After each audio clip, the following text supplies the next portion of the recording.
All right, well, listen, you know how we do with Strong Topic. Y'all ready for this? Dum, dum, dum, dum. All right, before we get into Strong Topic, we have our special guest host in the building, as well as SIHH Radio DJ Shadow. Shout out to you, DJ Shadow. What's going on? Thank you so much for coming on, man. Thank you for having me, man. I love to be with my team, man. Love to see what y'all do. You're always behind the scenes, especially showing us love when you're DJing and also posting us during the show. So nothing but love over here. You already know, man. All right, so Strong Topic. How can we unite in our community to overcome racial injustice? And why are we so separated when it comes to solving these issues as a whole for the greater good and for the future of our society? Well, just to start it off, black people don't stick together at all when it comes to anything. It's always like we're trying to compete with each other. Instead of competing with each other, we need to unify and be within ourselves. And I think we have a much bigger impact of things that we do. Yes. Just like what happened with the George Floyd, where we all came together. I've never seen so many black people march ever in my life. Yes.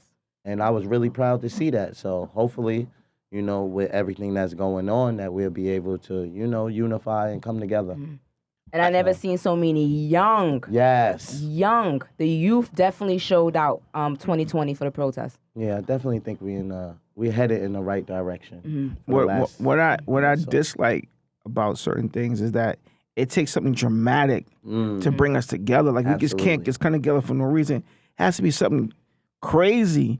And then when it's over, it's back to normal. It's like we don't even exist to each other. Like we don't even love each other no more. So I don't know I still think it's from the slavery era. We still have that mentality. So we can't escape it seems like, you know what I'm saying? And because racism is still going on. It's not like racism is dead. It's still alive. And I think also... And well going. I think also because a lot of us is broke. Because you got to think, if you're broke and I'm broke, and he got the bread, we got to get him. Because he ain't trying to share it. He ain't trying to show us how he got it. He ain't doing nothing but just rocking and shining his little gold Bentley in front of us. Well, that's why we need that fourth stimulus check. So we all can have Because I need to be shining some gold. Yeah. But I, on my opinion, I think a lot of it has to do with ignorance. You know why? Because the same people who preach about and the same people who's on some protest lines, and not everybody, but some of them, they don't practice what they're preaching. They talk about we should have violence against our brothers and our sisters, but yet they're in the streets promoting that same violence. You know what I mean? Where are we going with that? Exactly. So we only online to get recognition. We only on the front line protesting to get recognition. What are we really doing it for if you're not practicing it outside of that limelight? You understand what I'm saying? Yes. Because in the limelight, everybody wants to be that person to stop the violence, and we shouldn't do this. But when them lights is off, you in the streets, you trying to look for money. You know what I mean? You in the streets doing what you do against your own people.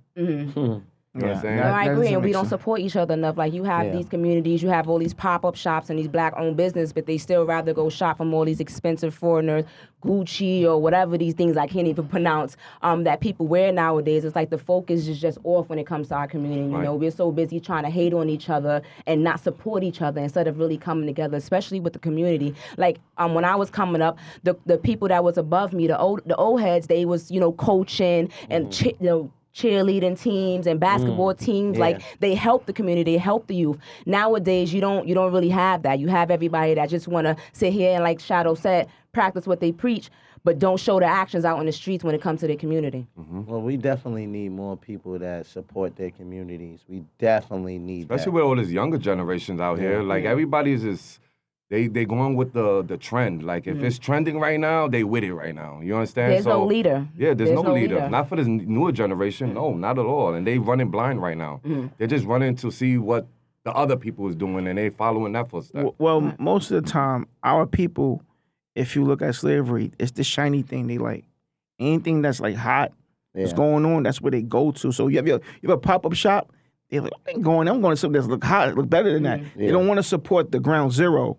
And when it gets hot, then they're gonna come support you. My question is, what do we own? What do black people owe? Nothing. We don't really own But anything. that's the problem. Like now I see more of us invested in stock. Yeah. And I see a lot of people Bitcoin that's and stuff Bitcoin. That's like that. Corona though. If Corona happened, we wouldn't be like this. Yeah, at all. I mean, but it opened up our eyes to a lot of things. Yeah. It showed that being home taught us a lot. I'll tell you I that mean, much. it's sorry 'Cause it slowed- took a pandemic to get us there, Exactly. but we're there. You know what I mean? You We're also there, have and we to. just This is what get we better. do about it right now with the information we have right Right. now. How far we take it. Sometimes you have to slow down to see the bigger picture. And I Right. think we all definitely seen the bigger picture, especially after Absolutely. 2020 and the pandemic. You know? Absolutely. Yeah. All right. Well, What you gonna listen. say? Boss was gonna say something. I was just gonna say real quick. You also have to look at too when we do try to own stuff. Like you know how they bombed Black Wall Street. We tried Yeah, to create they our own put- they Wall tried to Street, stop and then us. our pressure tried to stop us. So like now it's actually good for us to get back into that, like build generational wealth. Well, when But- you say own our own Wall Street, was it that whole pyramid thing? What? No. It was like a Ponzi big scheme. a big No, because it turned into a scheme after a Yeah. while. No, this was like a we own all these stores. We own like a big like a big Roosevelt Field was ours. We own something like that. Back in the And they didn't- 20s, right? Yeah, they didn't like it. Yeah. We was growing, we was prospering. And they blew Yeah. that thing. You should saw planes. We talking about planes dropping bombs. It was just crazy. And nobody, there's no criminal, nobody gets, nothing happens. Yeah. But you know what I like, because this is gonna tie into our guests, that we got like people that has a big influence within the rap community that come and help their communities, like K Goddess, like a Mike Son, like that actually give back to their communities. So we need those leaders back in the communities to bring everything together. Absolutely. That's what I think.